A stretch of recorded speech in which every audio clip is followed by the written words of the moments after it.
I am Araceli, a wealth advisor, real estate investor in the United States and Canada, and creator of Wealthy Women in Real Estate. Every week, I meet with Colette, a real estate broker and a real estate investor in Canada. We come together to talk about all things real estate investing and how to increase your wealth. Join us. Welcome, everyone. This is Araceli, wealth advisor and US and Canada in real estate investor. And I'm here with my chat with Colette. Colette, can you introduce yourself and tell us what we're talking about today? Yes, and my phone just started ringing, so I'm sorry for the buzzing, but it's okay. I will answer it later because this is important. Yeah. My name is Colette. I am a real estate broker with Orion Realty, and I am in the GTA West, and I sell houses, but I also maybe would buy a cottage if it's in the GTA West, because that's what we're talking about today. Yeah. So even though you might not be in the GTA and you are looking at cottages or cabins or other properties that are in rural settings, this is the show for you. This is very interesting.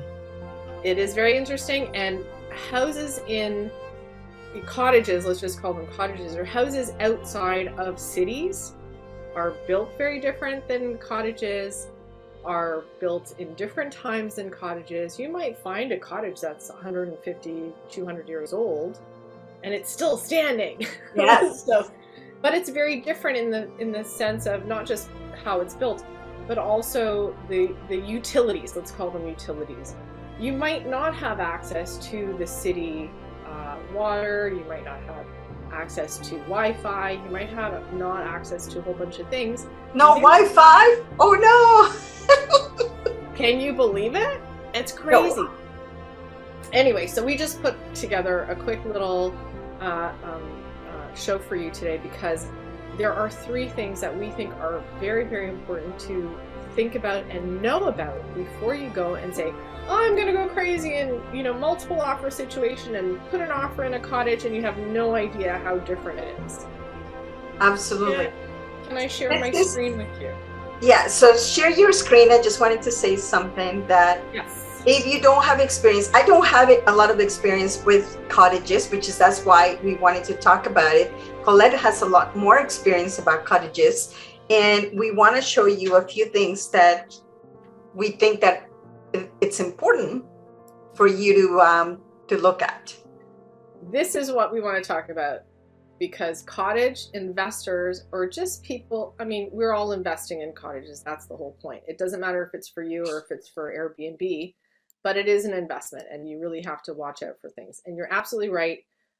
Take it from me. I am my worst client. I bought my own cottage. I represented myself.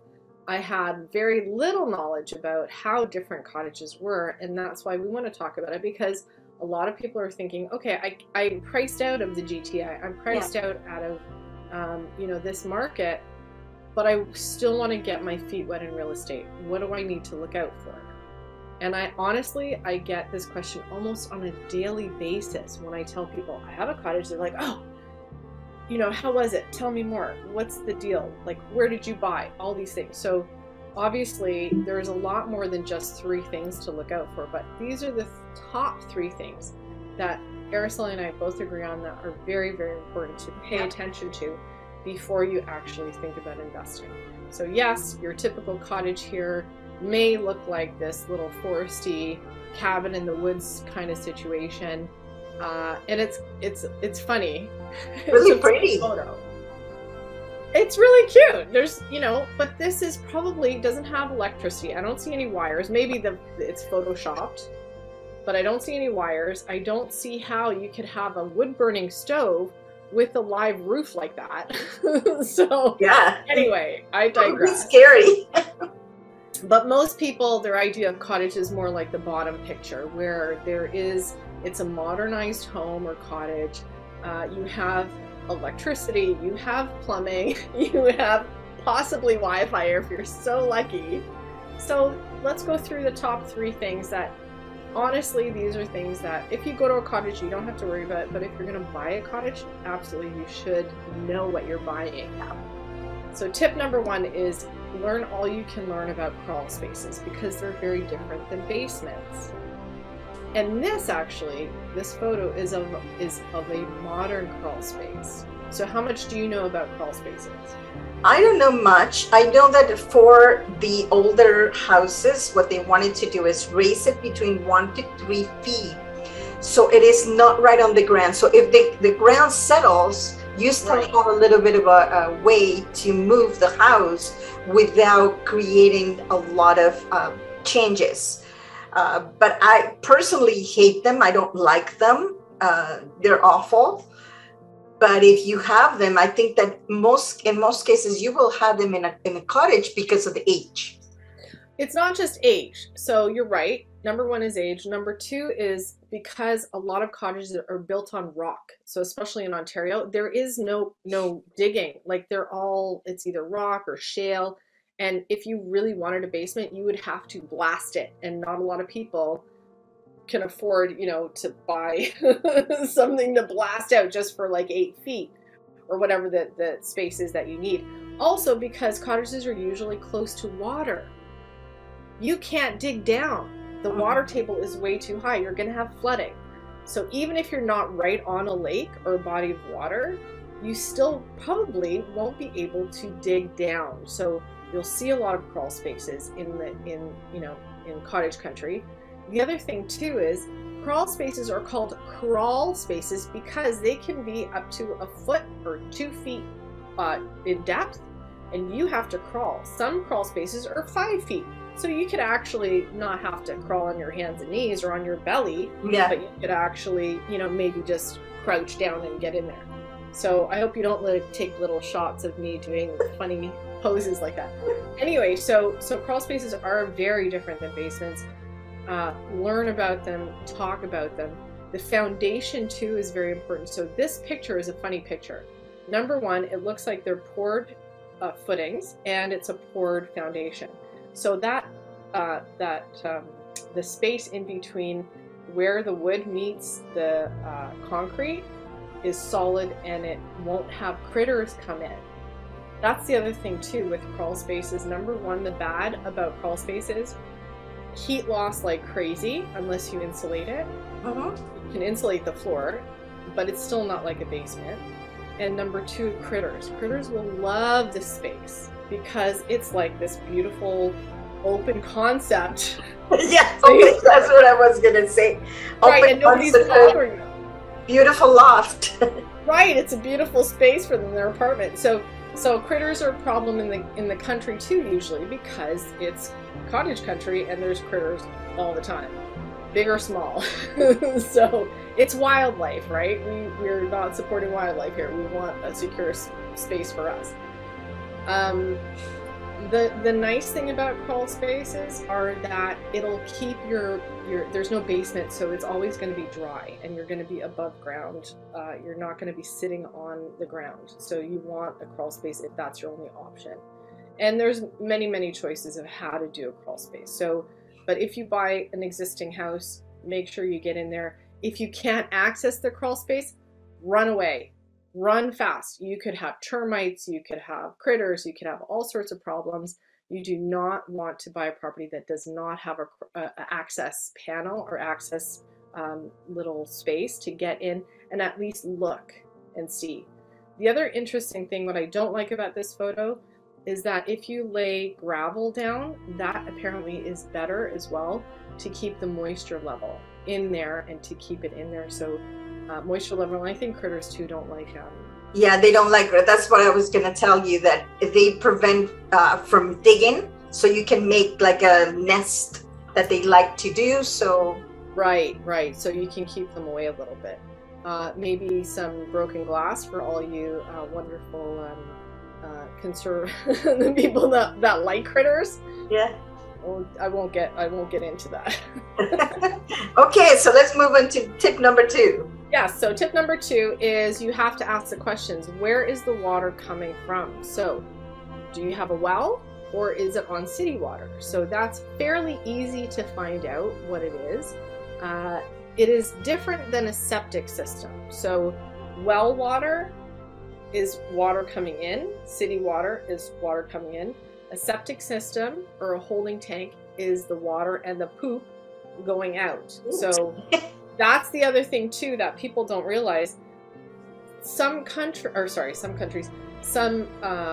places where you have a well and it's very rural, you're not near any city, you're not near a modern city that actually provides that, and they dig all the streets up and they put down sewer lines. There are lots of places, especially in Ontario, that still don't have that. So that's another question. You can usually see it on the listing. It'll say if there's a well or if it's city water. Yeah. Personally speaking, I'll ask you, what do you think of well water? Well, I actually was going to ask you a couple things on the well water, because I've heard that well water is better than city water. What do you think about that? That's so debatable. People either love well water or hate it. I personally hate it because I know there's a lot of calcium in Ontario water. There's also farms. So usually when you're looking at a cottage, there may or may not be farms around. So if you think about the farmers putting pesticides on their grass and it rains, where do you think all that water is going to go? There is a very good chance it'll end up in your well. So you are responsible for making it safe, for making sure it's drinkable, and you have to do this at least once a year. You have to get a pH test, you have to get a safety test, and send it off to labs. If you want to sell or if you want to buy, this is part of inspection. You must get your well checked. You must get your septic system or your holding tank checked. If you're on a sewer system like a city, then you have no problem. The city takes care of your poop. To be blunt about it. Septic system. So do you know the difference between a septic system? No, I do not. Please tell me this. Oh my God, I'm thrilled. Okay. I get so excited about poop. See that? So a holding tank is exactly what it says. There is a tank underground, usually in your front lawn or your back lawn, and it's just like your regular plumbing where all your poop and the water, like even your shower water, yep. even all the dirty water, right? All the dirty, it's called gray water. So if it's not poop water, it's called just, hand washing, it's called gray water. So that goes into a holding tank, and then you have to make a phone call to the guys that pump the tanks and say, hi, I need my holding tank pumped out. They come, it depends on how much you use your cottage. So let's say you do it once a year, and depending on volume. So if you're never there, then obviously your holding tank, they'll give you how big the tank is when you buy it. Get the inspection. They will tell you this is how big it was. This is probably when. You should ask to the owners if they know when it was put in, if they put it in and the year, because they all have life expectancies too, right? And it's very expensive to swap out or put in a new septic system or a new holding tank. So holding tank is easy, just a big tank. The guys come with the truck, they put a hose in, they suck it all up, and they take it away and they dump it, and you have to pay for that. A septic system's a little bit different because you still have a holding tank, but then you have, let's say, straws that go out into the lawn with holes, and that's called a weeping bed. So all of the poop it goes to the bottom of the tank, but all of the gray water goes out into your lawn, and you have a beautiful lush garden and a grass, and it's beautiful. So you generally know if it's a septic system, you visit the property in the summer, you can see the grass is growing faster in a spot, yeah, or it's greener in a spot. So in the hot summer when all the grass is dead, you have this little patch of green. That's a septic system. Well, this would be like something that you can kind of engineer to have the whole grass. It is, and it's not, because septic systems, like when you pay for it and you have this weeping bed, they have a system of saying, okay, you have, let's say, whatever you want to call them. They probably have certain requirements, and they will not be able to do or expand it yet. Exactly, and it has to do with how many bedrooms you have. So the bigger the cottage, the bigger the septic tank has to be, and how much the bigger, like your weeping bed has to be huge. So then you could do your whole lawn if you want that. So, and of course it'll be more expensive. So these are all the things that you have to ask for. I'm no expert, but these are things that when you hire the inspector, you have to make sure if they will inspect the septic system or a holding tank, and you have to ask those questions.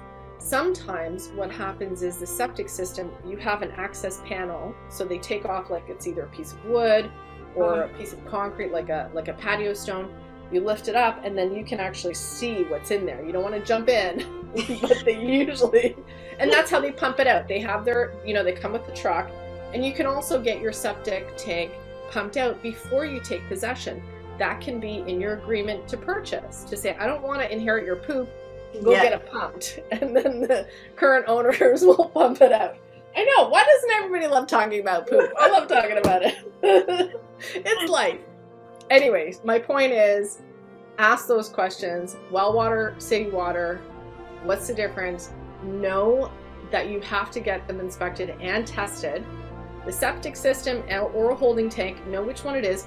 Holding tank, you don't want that for a family, because you go through a lot, and you probably can't have a dishwasher, you probably can't have a washing machine, because all that water will fill up your holding tank very, very quickly. So ask those questions.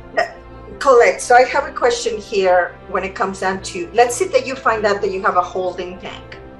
Can you replace it with a septic system? Or possibly. Okay. Because it depends on your ground, first of all. If you can dig down, because a septic tank might be much, much deeper than a holding tank. A holding tank, they can do, let's say, 2 feet high and across, and it's still volume. You can have a lot of volume, but you don't have to dig all the way like a septic system. A septic system is also on gravity, so the septic system has to be higher than the weeping beds, and they go down into the lawn. So there's, you'll see septic systems sometimes, or most of the time, you'll see it's a hump in the lawn, and then you'll see it has to be lower for the weeping bed to be lower. So gravity will actually do the work for you. Yeah. And you sometimes, so this picture too is interesting. So this picture is actually of a well, and why I like it is because they actually have a pump, and that is run by electricity. And you can do the same thing with the septic system, where if you don't have that gravity, you can actually hook it up to a macerator, which actually makes your poop smaller. And you can also have an electric element that will actually force it out into the septic system if you don't have that gravity working for you. But gravity is great. We love gravity. So this is a really in-depth. So basically what we want to give you, we don't want to give you all the technical details, but it's just to watch out for and see, when you are actually looking at a specific cottage, what would be your options, right? Because I believe that because the water, it depends where you are as well, right? And how developed the place is, how far is it from a city, all those kind of things that you may not have an option to change anything. Right, and there's something else. So this picture is actually an aquifer. So they've tapped into the natural water that's underground. There's also something called, I forget what it's called, but it's like, I'm sorry, I don't want to say holding tank because that's the poop. There is a tank that you can get from a company that they will come and they'll fill it up. And you have this tank and it's underground. It's like a well, but it is water, pretty much city water. So you can have, the best of both worlds. You have your tank. Oh, you're talking about a cistern, right? Cistern, thank you. Cistern. Exactly, that's it. So cistern. Those are very, very popular in Mexico. Okay, thank you. Yeah, and they're usually on the roof, aren't they? You can either have one in the, actually it's a double system. You have a hole in the ground that is usually cemented. So you have that where they deliver your water. Like a well. And then you have a pump to another tank in the roof that is going and that heats it, because the sun, it'll heat the water. Absolutely. Yep. So there's a whole bunch of things. Canada's a little bit different. It's usually underground. And but this is the thing, you have to ask the questions. That's all. We just want to say these are the things that if you want a cottage, they're the things that you want to ask. Yes, cistern, thank you. I should remember that. It's like sister, right? Okay, and the last tip is your heating options. This is another thing too. If you're not near a city, you won't have access to what we have is a typical furnace is a forced air gas, which means natural gas. Yeah. So we all take it for granted that, oh, okay, we're on natural gas. Like, what are we going to do? But when you're in a rural community or in a cottage, or, you might not have these options. So your options do come in when you really have to think about when you're buying, if it's an existing cottage, is it all electric? Is it propane? Maybe it's an oil tank. Maybe it's a wood stove or fireplace.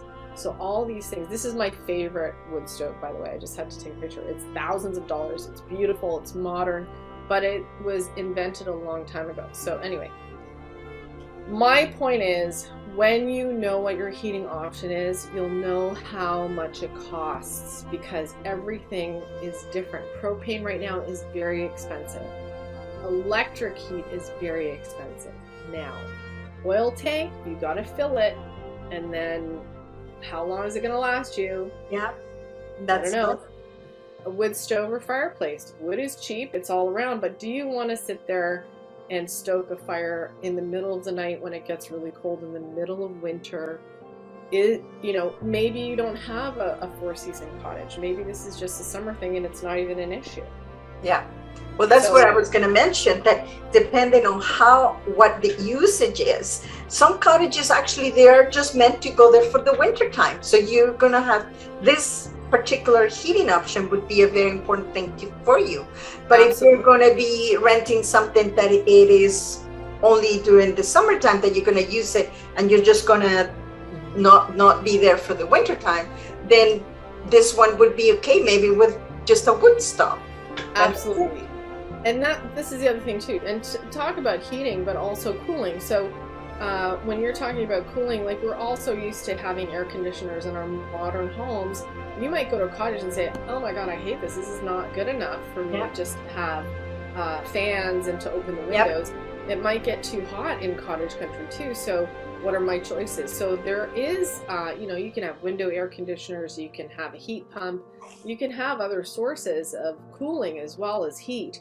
But you have to ask those questions. Is there ductwork in the place? How hard would it be to convert?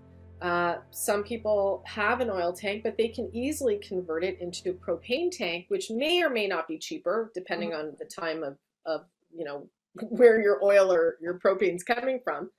And you have to ask those questions. If I want to do this, some people hate oil because they swear it smells. They're afraid. They don't like the big tank in their basement. There are also environmental rules when it comes to oil tanks and heat, and obviously all four things. So you have to ask these questions and really be okay with it and know what to expect. Sometimes you have multiple choices. Sometimes you have a wood stove and propane, or you have a fireplace and electric heat. So those are backups, which I love. There's also something called a wood furnace. Oh. That's a whole other story. I'm not going to get into it, but I've seen them.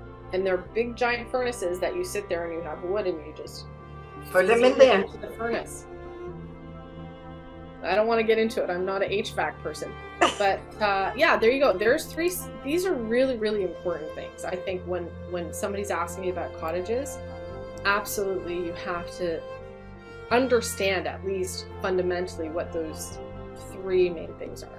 Yeah, absolutely. And remember, the first thing to know is, what is the main use? How are you going to use it? If it's for you, are you going to buy it for renting, but are you going to use it, from time to time? Is it all year round, or is it only seasonal, and what season it is? All of those kind of things you have to answer before you want to buy a cottage. So that's why we put this together, so you have an idea where to get started. Yay! That's very good. I like that. That's very smart. So this summary is, for the first tip is to make sure that you take a look at the crawl spaces or basement. You most likely won't have a basement, but there would be a crawl space. Yeah. The second one would be the water type that you have. It is a well or a city, and your septic system and your water in. You want to deal with that. talk to Colette about that. She likes that. And then number 3 is the heating system. So, and then of course, the age of the cottage, all that kind of thing you need to look at. Yeah, and then all the other stuff like a modern home, like the roof and the foundation, all those things still exist, but they're just a little bit different. And to really understand how cottages are different built than a modern home, because it's a whole different world. So make sure you get somebody who knows what they're talking about, somebody who's local that knows the area as well is always helpful, because they know what is in the ground. Yeah. And actually, I have an extra tip too. If you actually buy a cottage near the water, do your research on the water and how much it raises in the spring. Because if you're so close to the water, and it doesn't have to be a great lake, it could be a smaller lake, the water might rise and you might be in big trouble. So you really have to ask those questions about history. How many times has the water been high, and what to expect if that happens, and if the city or the municipality actually supports flooding and what they do. Yeah. So all that stuff, it might not be found on the internet, but find a local realtor and they'll be able to answer all those questions. Yeah, but that's great. Thank you, Colette, for putting this together. And I learned something today, so this is great. Poop. That's the last word. Well, we will see you in the next episode. Please tune in. Bye. Thanks for joining us. Thank you for being here on the show. Please remember to subscribe and hit the notification bell to get notified when there are more shows available. And if you would like to have more information on how to start investing in real estate, please visit my website at www.aracelihernandez.com. Thank you.